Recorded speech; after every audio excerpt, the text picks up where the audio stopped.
Hey everybody, it's Michelle. I just wanted to give you a little update because I haven't posted a video in a little bit.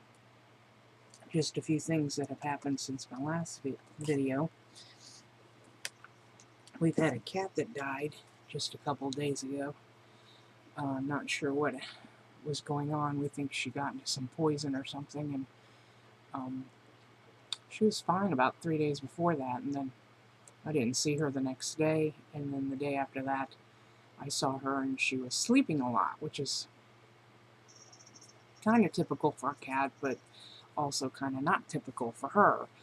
She was a very clingy cat, very beautiful kitty calico kitty,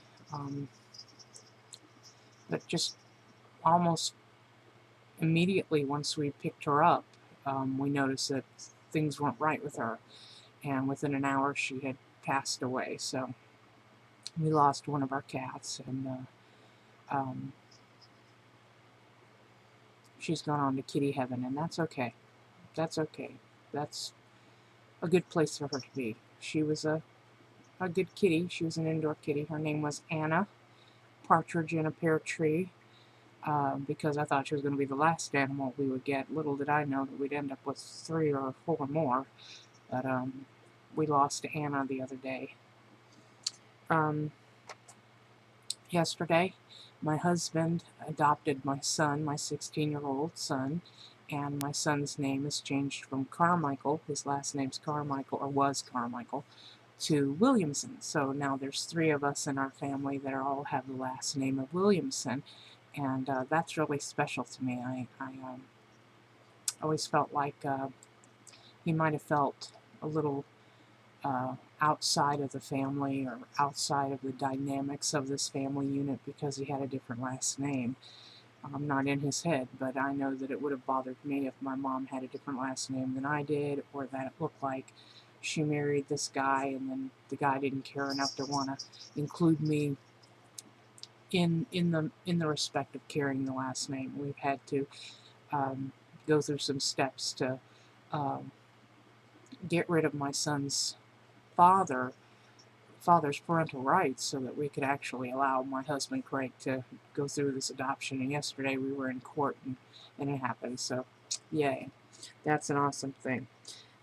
Today he turned 16, so I got to give him that gift, or Craig got to give him that gift, or we did actually got to give Daniel that gift of actually being adopted by a man that has been more in his life than his natural or his other father, his former father.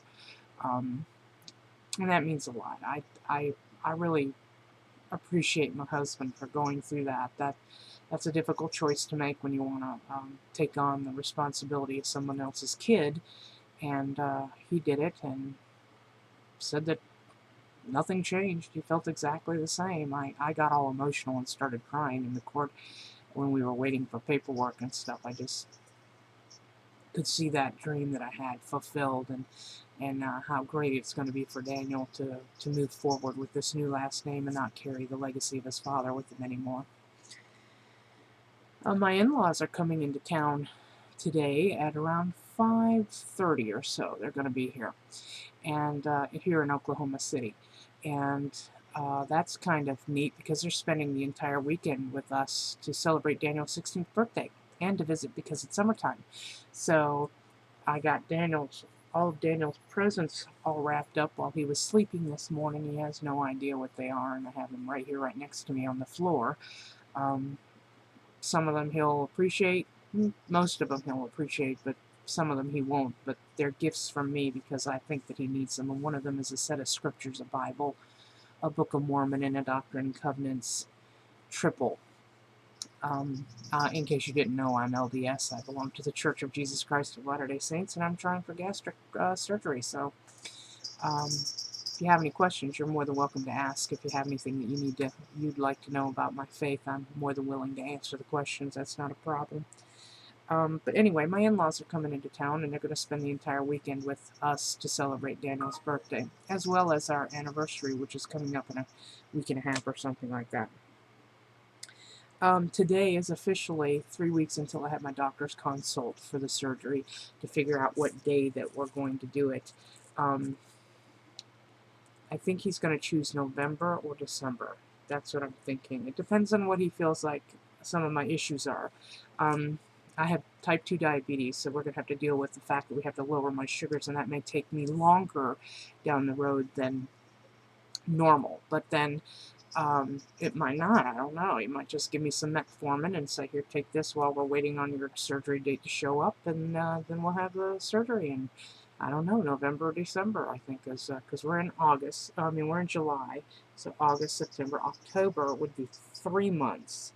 But I'm giving it an extra month in case of something else comes up. I have a heart consult with my heart doctor for the stent that I have, and some swelling in my feet that I keep getting, and I want to make sure that's okay. And of course, I'll have to see his heart doctor too, and it goes to that whole thing. But I just wanted to give you an update so you'd know what was going on, and that I haven't died or gone away or anything, and that I have 3 weeks until that doctor's consult. I am counting down the days. I'm not really anxious right now, but I am kind of excited, and as I get closer to the date, I'll probably video blog a little bit more about my thoughts and feelings about that whole thing. But anyway, happy birthday, Daniel Allen Williamson. Happy 16th. I love you. Bye, everybody.